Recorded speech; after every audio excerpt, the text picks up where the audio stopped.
when you want to do something just to see if it's possible.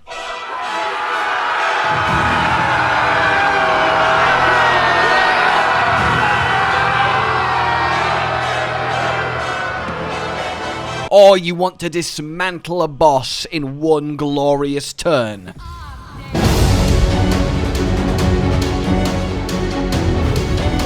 Really can do it all in Baldurs Gate 3.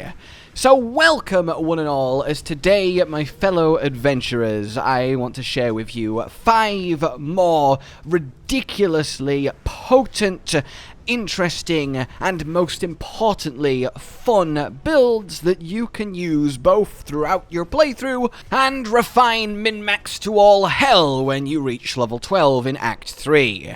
There's a lot of different flavors of death dealing coming up in this smorgasbord of classes, spells, weaponry, and shenanigans, but one thing they all have in common is, if I do say so myself, they're awesome. We do have a full build in-depth guide for each of these already up on the channel. I will link them down below. Again, assuming I actually remember. I probably will, I think. Yeah, right? And if you like the look of one, well, you can use that to get a proper deep dive. But for now, let's have a look at some more fascinating ways to play this masterpiece of a game. Coming in then at number 5 is one that initially was going to be higher up, but it actually got nerfed. And the reason it got nerfed is the helmet that it uses.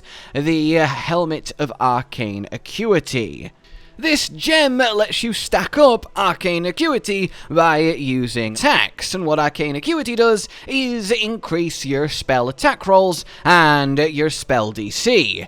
This is obviously really potent when we're specifically trying to land a certain spell and we don't want the enemy to have any chance of avoiding it, because you can get to the point where it is nigh guaranteed to land, and when you have something guaranteed to land, you can deliciously abuse that in all sorts of ways. In this case then, we use the combination of Bard and Fighter to do the following in one single turn. Hit the enemy to build up the Arcane Acuity stacks. Then, now that we have them built up, we can cast Hold Monster, or Hold Person if they don't need the full monster. Now they get hit by said hold. Because of Arcane Acuity stacks, they have no chance of resisting it. Now that they're held, we run up right next to them, and if you are within 3 meters of a target that is being held, every attack you do is guaranteed to be a crit. So now we run up, and then we unleash a whole slew of attacks and bonus action attacks on this held enemy, every single one of them critting, and then we dispatch them in one Nova turn, with the action surge making this possible. And you can see why that's obviously nutty. It's kinda hard to counter outside of, I guess, a literal counterspell from an external source helping out, and it just lets you utterly delete any given single enemy or boss whenever you choose with some lovely Bard flair. Now, yes, it did get nerfed. It's capped at 7 stacks, whereas you could go up to even higher than that, but to be fair, it's not actually made really a difference to the build, because we didn't need to go all the way to 7 stacks anyway to pull this off. A couple stacks is enough to guarantee it will land against most enemies, so it's still all good. Next up then, we have something that's just, it's hilarious, it really is, and I love it because it takes advantage of Baldurs Gate 3. Because despite it, of course, running on a D&D rule set, this isn't really something that you would get away with in a D&D game. And essentially what it amounts to is, hey, if I'm permanently invisible, well then I permanently can't get seen or targeted by the enemy, so I am functionally unkillable. Okay, cool, but what if while permanently invisible, I could then also just be killing all of the enemies while they can't do anything about it, and the AI freaks out because it doesn't know what to do, and the damage that I'm killing with them, because I'm invisible and unseen, is advantaged massive burst backstab hits. That seems like it might be fun, and yes, it is fun. So what this uses then is greater invisibility, which is the version of invisibility that lets you actually hit things and interact without auto-losing the invisibility. When you attack, you roll a stealth check with a DC of 15. Then if you pass it, next time you attack, you roll a stealth check with a DC of 16, and so on and so forth. So when you have a character built for this, proficient in stealth with high dex, you end up having plus 10 to plus 15 to your stealth rolls, which already makes it highly unlikely that you will fail this roll outside of a natural run for a long time. But there's one final piece to the puzzle here, and it is a chest piece found in the secure vaults in the bank in Baldurs Gate itself.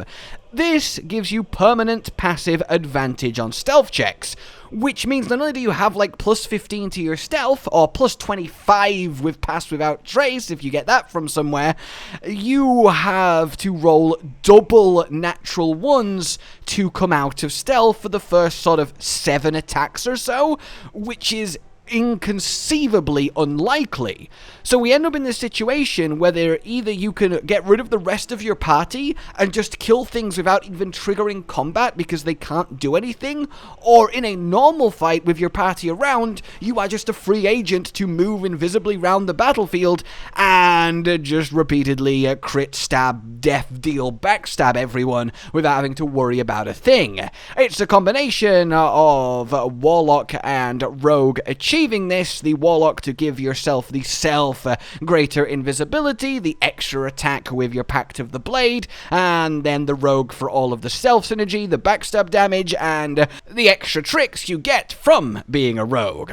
And you can see then why when you pair this with a ridiculous weapon like Duelist Prerogative, though you can do it with anything your heart desires, you get something that's not just, as I said, silly, but also sillily effective. Next up then, we are going to go for a bit more of a straightforward build in the form of a Paladin combined with a Tempest Cleric. This lets you smite something fierce. The basic principle is simple. We have Destructive Wrath from the Tempest Cleric, which maxes out your damage die on your Thunder and Lightning damage, and then we have smites from a Paladin, one of them being Thunder Smite. So we can crit a Thunder Smite, activate Destructive Wrath, which then causes all the relevant damage die to max out. You weave in something like Nirulna, the legendary thunder damage dealing trident, which it affects too, and you start popping people for 100 to 200 damage in a single attack. And then you just have the backup of just being a paladin with all of the strong paladin shenanigans that entails, and generally just end up in a really powerful, well-rounded place that has this option to just bust out obscene burst whenever you feel the time is right to. It's nothing crazy, it's nothing like, whoa, how did you ever think of that? But it is bloody brilliant and will get any given combat job done when you need it doing. Following this then, we have a real favourite of mine, and I was very proud to theory this one together, because ultimately it's really fun to hit people really hard with a big old greatsword as a raging barbarian. It is also really fun to repeatedly punch people to death with the elegance of a monk. It's then even more fun if we go, well, why not both? And indeed, why not both? This combination of Bear Wildheart Barbarian and Open Palm Monk lets you get the best of both worlds. Because you can still flurry of blows while holding a weapon, we essentially can be in a situation where for our action actions, we play as a barbarian, doing all of the barbarian things and pumping out damage with Baldur's legendary greatsword, though of course any weapon does work. Then we get to our bonus actions, and now we are a monk, pumping out even more damage with the various options for Flurry of Blows, or even Resonant Key, if that's something you're feeling like doing. And we get both Great Weapons Master, because we're always Reckless Strike attacking, giving us advantage for the entire turn on everything, which is obviously awesome, to counteract the -5, so we just get an extra +10 damage. And then we also still take Tavern Brawler to make our unarmed strikes get double strength modifier, so they hit like a truck, and going strength then benefits both sides of this. We get gear and abilities that increase both weapon attacks and unarmed strikes, which normally you only get one of those two benefits, but in this build you can take advantage of both sides of it, something like the Helldusk Gauntlets if you use them instead of Hill Giants, depending on which way you want to take this. And then we just kind of rampage around, being unkillable because we take half damage from our Bear Rage on top of the surprisingly high AC we get despite being in clothing, with the unique Barbarian chest that gives you damage reduction and temporary health when we rage, and all of the monk tricks to back it up. You are insanely mobile, and this is just one of the most flexible and fun highest damage output builds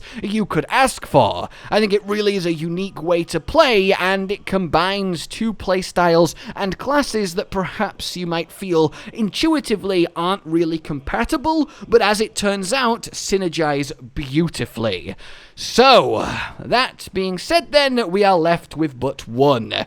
This is not a multi-class build, this is a pure build, a pure level 12 Sorcerer, as I certainly wanted to do a few pure builds because I think they get underlooked when there's all this fun multiclassing going on. And what this does is something simple. It goes, hey, we have Scorching Ray. At level 6, it strikes 7 times. There is loads of ways in Baldurs Gate to take advantage of abilities and spells that hit multiple times. Because generally, if you pick up an item that says, when you deal fire damage, deal 2 more fire damage, well, that now applies to every instance of fire damage. So 7 rays equals 7 times do 2 more fire damage. So that is why dealing 10 damage 10 times is better than dealing 100 damage once. So we extrapolate that out, layer every single way of buffing fire damage, such as the level 6 passive from being a Fire Ancestor Draconic Sorcerer, which yes also means that at level 11 we can just freely fly everywhere, which is busted. Getting Mako Heshkir, the legendary staff, and switching it to fire mode, which then lets you add your proficiency to fire damage, the extra radiant orb damage per hit of the ray, extra fire damage per hit thanks to heat stacks from the pair of gloves that we use. We still end up at 20 charisma thanks to a helmet that gives +2 charisma you can just buy in Act 3, coupled with the feats Elemental Adept, which means nothing can resist our fire damage and we can't roll minimum damage. And then the real pièce de resistance is to get a feat that isn't often taken, a Magic Initiate feat, this one the Warlock edition, and grab Hex, which means every blast of Scorched Ray does an extra 1d6 damage, which results on top of sorcery shenanigans, quicken spell, or if you're hasted, if you're not concentrating on the hex, the ability to in one turn do 300-400 damage, depending on your rolls of course, but comfortably one turning up to a 300 health boss, but then still having massive amounts of damage every turn after that, because we can just use every spell slot on Scorching Ray, spread them between targets or stack them up on one. We still have Fireball and Firewall and other ways of dealing damage in different configurations that all hit really hard, on top of just, yeah, all of the good stuff that you get for being a sorcerer. It really is so elegant in its power, and I have very, very much enjoyed my time using it. So, that then is that. I hope you have enjoyed this latest selection, and I will see you next time when we go over yet more awesome builds in Baldurs Gate 3. For now, please let me know what you are working with. I would be very interested to see it, because so many of you have so many good ideas, and it's always fun to read them. Like you've enjoyed this, subscribe and hit the bell for more. Consider supporting the future of the channel on Patreon down below, and until we meet again, a good Josh, Cotton, and Hollow with the videos, dropping the humor like a hammer on your tippy toes, bringing entertainment on a daily arrangement to take our insanity and turn it into entertainment. Yes, I said entertainment twice, to reiterate that it is nice to look into your faces on a mostly daily basis when you let us in your homes to make the whole world a stage. Goodbye.